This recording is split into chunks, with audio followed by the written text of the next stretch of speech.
Good afternoon, welcome back to Nick's Community Kitchen. Here we go again. Hope you're all well and staying safe. Okay, so today, again, another really easy recipe. Something that is a favourite of my head chef at the Greenbank, Bobby. To be fair, he taught me this recipe. 2 basic ingredients: self-raising flour. Again, as we said when we made the pasties, we're not going to worry about weighing out.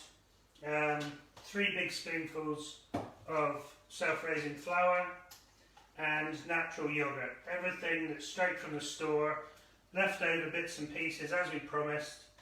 Okay, so the self-raising flour is a very simple product, but it's plain flour with baking powder and a touch of salt in it.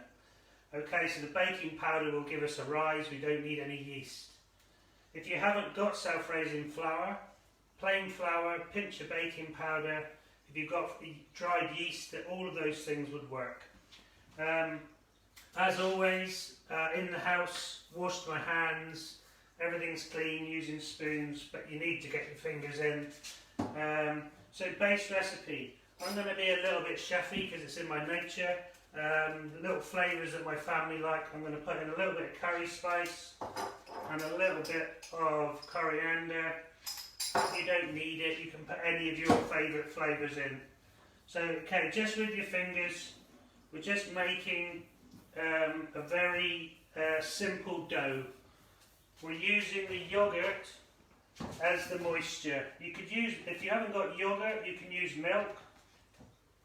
But again, remembering that all of these bits and pieces were meant to be use-ups. You'll have to apologise for filming today because this is my wife's first attempt.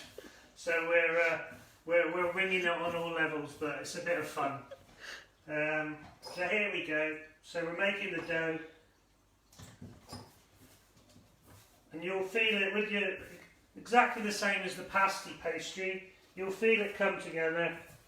I'm also going to, no I'm not, I'm just keeping the yoghurt.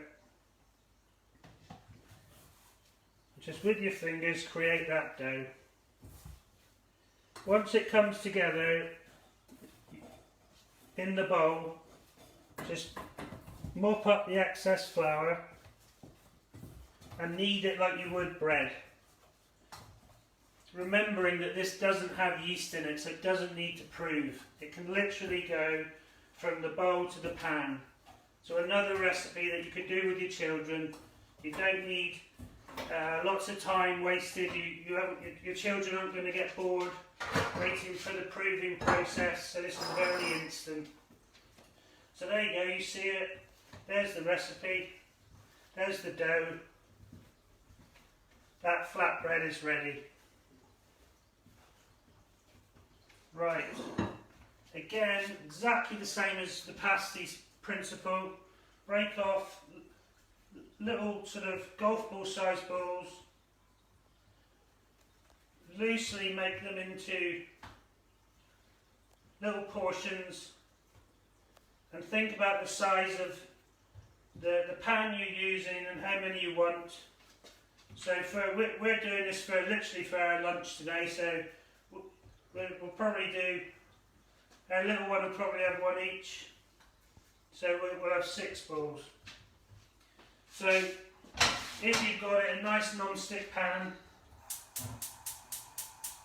you want this relatively hot because you want to griddle them. A lot of this stems from the Middle Eastern countries where they don't use yeast, so they call it a leavened bread. Don't need a rolling pin, exactly the same as the pasties. They don't need to be perfect, they don't need to be perfectly round. And as you'll see also, I'm not using any more flour, so I don't want the breads to dry out. I want the yoghurt to keep it moist. And you'll notice when you use self-raising flour a lot, if you bake a lot, you'll know what I mean, that you'll see it starting to naturally prove as soon as the moisture hits the flour. there we go. We have 6. They do need to be thin because you don't want them cooking for very long.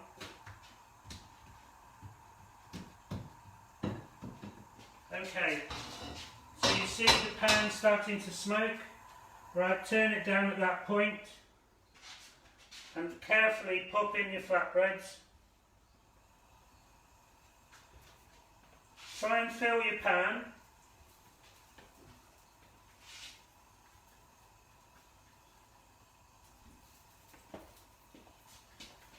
Obviously, if you've got children, just be very wary at this point because the oil is hot and you do need the oil. So there we go, flatbreads are in. I'm going to give a little twist of salt and pepper.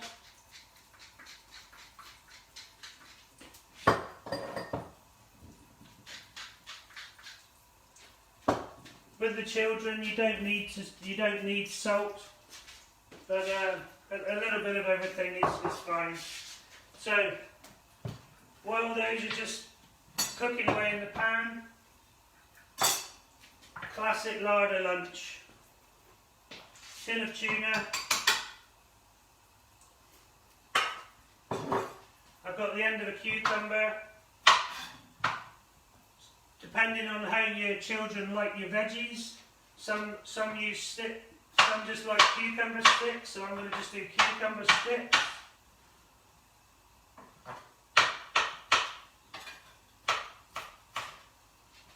Okay. Now I can smell those in that pan, they're starting to crisp up. There we are, look. You see a nice golden brown. Don't worry if they singe a little bit, because that will give a lovely flavour. The Moroccan spices would go really well with this as well. Tomato, no wastage, nothing chefy. Something that we're trying to do as well while we're sort of cooped up indoors is we are really trying to stay healthy. So it doesn't need to cost a lot of money, just your basic larder vegetables. I've got some old beans, green beans. They're not the best, but they're still fine.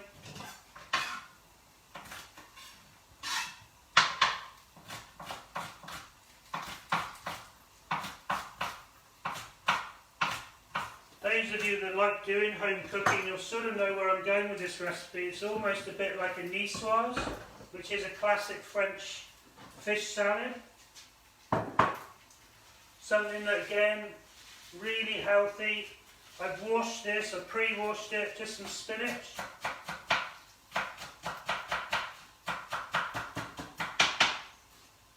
I'm going to put that in with the tuna. So now I've pre-washed some salad. Right, switch that off. So they've come up nice and golden brown. Hopefully you can see in the pan they've puffed up. Remember, there's no yeast in there. Leave them in the pan, they'll just sit in the heat. Now, not just because I'm a chef, but I still believe that food tastes nice when it looks nice. So when you're inside, I think it's really important that we try our best, especially with the children. If they think that the food looks nice, it's always definitely more appetising. So there we go. We've got the salad.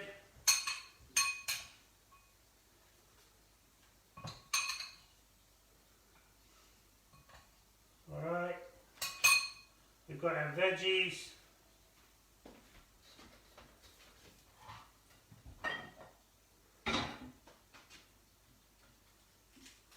I mean, this is not being funny. This is good enough for a summer's day, let alone for lockdown lunch. But obviously, chef's habit, don't use your fingers at home.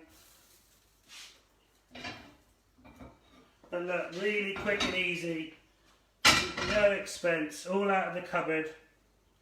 Enjoy your lunch and stay safe.